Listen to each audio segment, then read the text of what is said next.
Bom dia a todos, que a graça, a paz, as bênçãos e as misericórdias do Senhor estejam sobre cada um.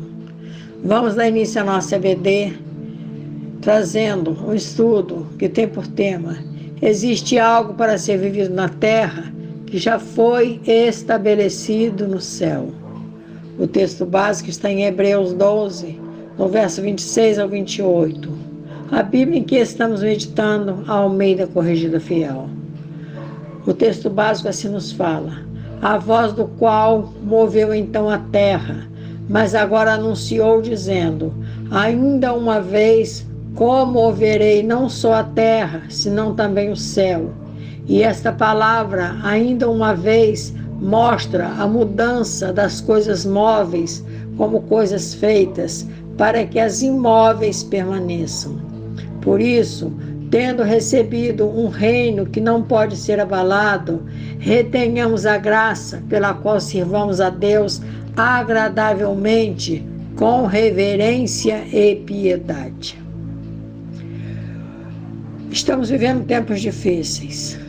Ouvimos pessoas falando de tantas coisas, mas que tempos são esses? Será que a palavra nos fala sobre esse tempo? Não só a terra, mas também as pessoas estão agitadas. Esse tempo já havia sido estabelecido no céu. Vejamos se isso que hoje estudamos foi estabelecido por antecipação pelo nosso Deus, lá no céu. O Senhor disse: porque assim diz o Senhor dos Exércitos, ainda uma vez, daqui a pouco, farei tremer os céus e a terra, o mar e a terra seca. Ageu 2, verso 6. Isso foi estabelecido no céu, porque foi o Senhor que disse. Mas qual a relação do tema com o texto básico? O Senhor disse ao profeta que faria tremer o céu e a terra, o mar e a terra seca. Assim, tudo seria sacudido por ele. E então, quando isto for feito, só permanecerá na terra aquilo que foi feito por nosso Deus. As demais coisas ruirão, porque o Senhor não vai permitir que joio permaneça no meio do trigo. O que foi que vimos no texto básico? Não foi a palavra nos dizendo que haverá mudança entre as coisas móveis e as imóveis? Pois então vejamos. E esta palavra, ainda uma vez, mostra a mudança das coisas móveis como coisas feitas para que as imóveis permaneçam. Hebreus 12, verso 27. A palavra nos fala de coisas móveis como coisas feitas e de coisas imóveis que deverão permanecer, porque foram aquelas que foram feitas pelo Senhor. O Senhor estava falando exatamente o seguinte: Jesus veio à terra, nos deixou um evangelho para ser seguido, estabeleceu uma nova aliança entre Deus e a humanidade. Foi para a cruz, morreu, ressuscitou, estabeleceu um plano de salvação entre Deus e a humanidade e voltou para o Pai. É inegável que isso foi estabelecido no céu, porque foi plano de Deus. Veio o homem e decidiu que não seria bem assim. Resolveu mudar tudo. E utilizando-se de sua religiosidade, decidiu mudar os planos que foram estabelecidos por Deus. Aquilo que foi determinado no céu não valia mais. O que passaria a prevalecer seria aquilo que havia decidido pelo homem. Jesus não seria mais o caminho que leva a Deus. Isso passou a ser feito por ídolos mortos que o homem santificou. Jesus não mais é o Salvador, pois o Salvador é um outro qualquer, um Maomé, um Buda, um ídolo, um santo, qualquer coisa assim. Isso são coisas feitas e, portanto, móveis. Mas aquilo que o Senhor estabeleceu são as coisas imóveis e, portanto, não podem sofrer mudanças. O povo de Deus sabe e procura viver segundo aquilo que foi estabelecido no céu. Mas temos poder para impedir que pessoas vivessem aquilo que foi estabelecido pelos homens? Não. Mas a palavra nos adverte de que retenhamos a graça pela qual sirvamos a Deus agradavelmente, com reverência e piedade. Hebreus 12, do verso 26 a 28. Vivemos o que foi por nosso Deus estabelecido, o reino do céu, e não aquilo que o homem estabeleceu. Certo dia, Jesus ensinava e assim disse: o reino dos céus é semelhante ao homem que semeia a boa semente no seu tempo, no seu campo. Mas dormindo os homens, veio o seu inimigo e semeou joio no meio do trigo e retirou-se. E quando a erva cresceu e frutificou, apareceu também o joio. E os servos do pai de família, indo ter com ele, disseram-lhe: Senhor, não semeaste tu no teu campo boa semente? Por que tem então joio? E ele lhes disse: um inimigo é quem fez isso. Os servos lhe disseram: queres, pois, que vamos arrancá-lo? Ele, porém, lhes disse: não, para que ao colher o joio, não arranqueis também o trigo com ele. Deixai crescer ambos juntos até a ceifa. E por ocasião da ceifa, direi aos ceifeiros: colhei primeiro o joio e atai-o em molhos para o queimar, mas o trigo ajuntai-o no meu celeiro. Mateus 13, do verso 24 ao 30. Estamos vivendo aquilo que foi estabelecido no céu, o tempo de agitação. E será nesse tempo que o joio será removido e queimado, mas o seu povo, que é trigo, permanecerá junto no seu celeiro. Temos que reter a graça com que sirvamos a Deus e receberemos um reino que não pode ser abalado. O verso 28 nos fala isso. Vemos que vem dos religiosos o desvirtuamento daquilo que Jesus pretendeu para a humanidade, e que muitos poderão dizer ou perguntar: por que Jesus não faz com que esses religiosos façam como ele ensinou? Ele não tem poder para fazer todas as coisas? Vocês se lembram do tanque de Betesda? Vocês se lembram de quantos enfermos havia ali e quantos foram curados? Ora, em Jerusalém, há próximo à porta das ovelhas um tanque chamado em hebreu Betesda, o qual tem 5 alpendres. Nestes jazia grande multidão de enfermos, cegos, mancos e ressecados, esperando o movimento da água. João 5, verso 2 e 3. Mas Jesus se dirigiu a tão somente um daqueles enfermos. E Jesus, vendo este deitado e sabendo que estava em estado havia muito tempo, disse-lhe: queres ficar são? João 5, verso 6. Será que exatamente naquele momento Jesus deixou de ter misericórdia e simplesmente olhou para uma pessoa? Será mesmo que Jesus não teria poder para transformar aquele cenário de enfermidades em um cenário de curas? Estamos certos que sim. Mas por que só um foi curado? O que o paralítico relata é que não mais havia para ele esperança. Não tem homem algum que, quando a água é agitada, me ponha no tanque, mas enquanto eu vou, desce outro antes de mim. João 5, verso 7. Ele não tinha amigos para levá-lo até as águas do tanque. Ele não tinha dinheiro para pagar ninguém para levá-lo até o tanque. Não era uma pessoa influente para ficar próximo às águas. Ele sabia, e Jesus também, que ele era desprovido de recursos. E quem é desprovido de recursos, só lhe resta uma coisa: a fé. Os demais que estavam ali tinham algum recurso, e quem tem recurso pouco necessita de Jesus, ou assim acha que é. Ele nos promete vitória sobre a morte, mas muitos estão buscando vencer a morte por intermédio de outros e não de Jesus. Estes jamais poderão vencê-la. O Senhor já estabeleceu no céu a forma de recebermos os seus milagres, mas planejamos algo diferente para nós e achamos que será assim que irá dar certo.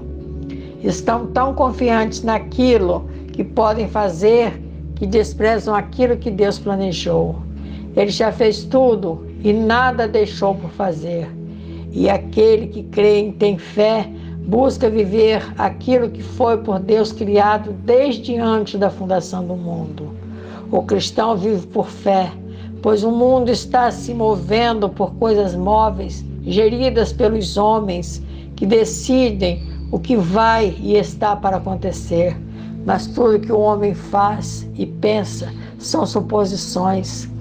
Mas o que foi decidido pelo Senhor, não há quem possa mudar. Se somos abalados em nossos planos e propósitos, ficamos contristados e até Deus é por nós questionado. A nossa fé não tem sido suficiente para tirarmos os nossos recursos de diante de nós e olharmos única e exclusivamente para o Senhor. É por isso que muitas vezes o Senhor permite que nossos recursos se esgotem. E como aquele paralítico de Betesda, cheguemos à conclusão de que só um milagre é que poderá nos levantar. Mas mesmo assim, esse milagre não virá para todos, pois muitos irão buscar junto a ídolos ou, no mundo natural, através de homens, a solução para os seus problemas. O reino de Deus sempre será a principal razão do ministério de Jesus Cristo, pois ele veio para anunciar o que o Pai já havia estabelecido no céu, que o seu povo seria vitorioso na terra e que ele iria sacudir a terra para livrar o seu povo daquilo que é móvel e não imóvel, que é tudo aquilo que foi por ele estabelecido. Uma realidade irrefutável do reino é sua eternidade, é de ser o mesmo imutável. E o que vimos no texto básico, no verso 26 a 29, é que uma vez mais a voz que abalou a terra abalará não somente a terra, mas da mesma forma também todo o céu, para que permaneça o que não pode ser abalado. Isso nos revela que o reino que foi formado pelo nosso Deus é inabalável, prevalecerá sobre todos os intentos humanos, sobre tudo aquilo que o homem criou, sobre todos os deuses, ídolos e homens que, se intitulando autoridades, tentam deter o que Deus fez, planejou e determinou. Jesus, ao nos ensinar de como devíamos orar, ele terminou essa oração da seguinte forma: não nos deixes cair em tentação, porque teu é o reino, e o poder e a glória para sempre. Mateus 6, verso 13. É importante sabermos que a qualquer momento, mesmo os cristãos podem cair em tentação.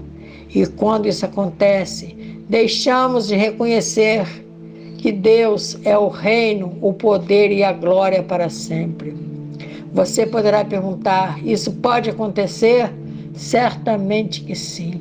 Pergunte a algumas pessoas não evangélicas se são cristãs e ouça a resposta. Cristãos que dividem o reino de Deus, o seu poder e a sua glória com deuses e ídolos. De que cristianismo estão falando? O reino do Senhor é único e eterno. Vamos ao Velho Testamento e vamos encontrar uma oração maravilhosa que Davi elevou ao nosso Senhor. Tua é, Senhor, a magnificência e o poder e a honra e a vitória e a majestade, porque teu é tudo quanto há nos céus e na terra. Teu é, Senhor, o reino, e tu te exaltaste por cabeça sobre todos. 1 Crônicas 29, verso 11. Veja o que é o Senhor nos livrar de tentação, e o Senhor me livrará de toda a má obra, e guardar-me-á para o seu reino celestial, a quem seja glória para todo sempre. 2 Timóteo 4, verso 18. Se seguirmos a palavra, vamos sempre glorificar o nosso Deus, como Jesus nos recomendou que glorificássemos, ao único Deus sábio, Salvador, Nosso seja a glória e majestade, domínio e poder, agora e para todo sempre. Judas 1, verso 25.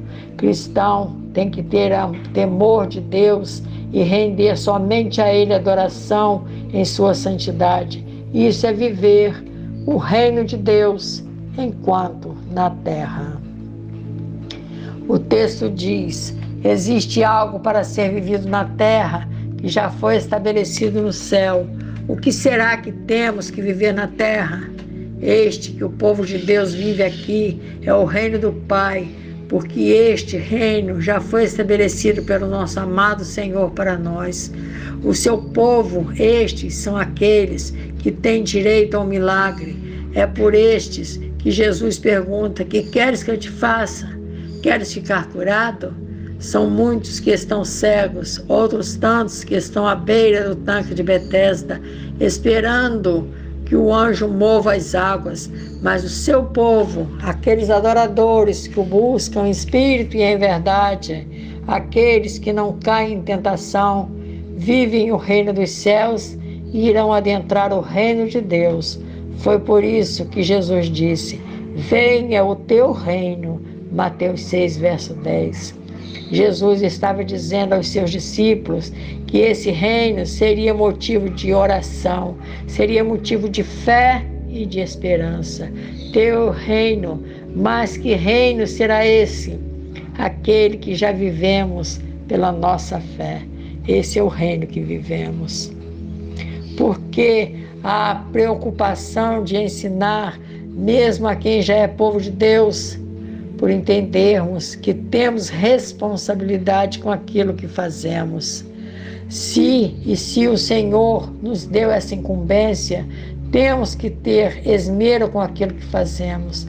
E foi por isso que Paulo disse aos Hebreus: temamos, pois, que porventura deixada a promessa de entrar no seu repouso, pareça que alguns de vós fiquem para trás, porque também a nós foram pregadas as boas novas, mas a palavra da pregação nada lhes aproveitou, porquanto não estava misturada com a fé naqueles que a ouviram. Porque nós, os que temos crido, entramos no repouso, tal como disse: assim jurei na minha ira, que não entrarão no meu repouso, embora as suas obras estivessem acabadas desde a fundação do mundo. Hebreus 4, verso de 1 a 3. O nosso Deus quer de nós que demos a Ele a honra, a glória e a adoração, e que seu povo não se esqueça disso, que seu povo viva diante dele por fé.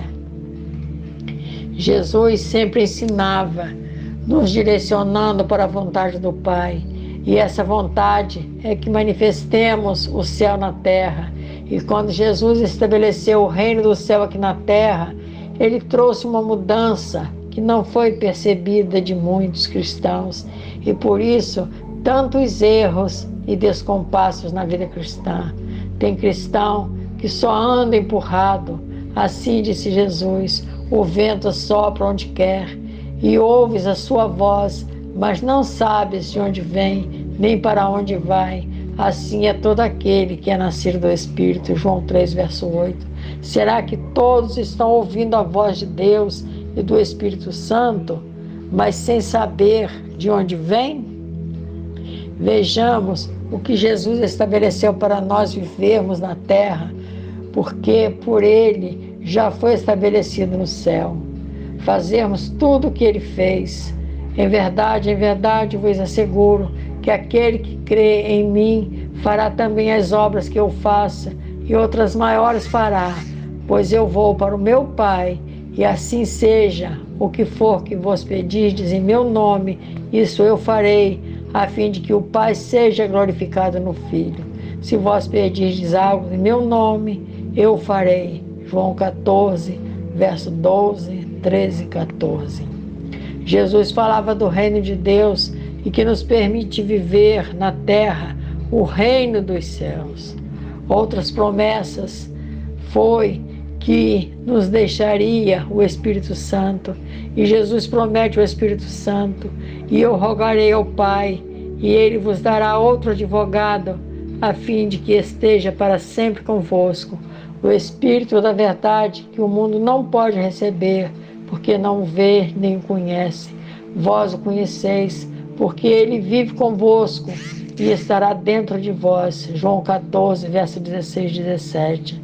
O seu povo dará continuidade à obra de Deus através dos seus servos ou daqueles que estiverem cheios de seu Espírito.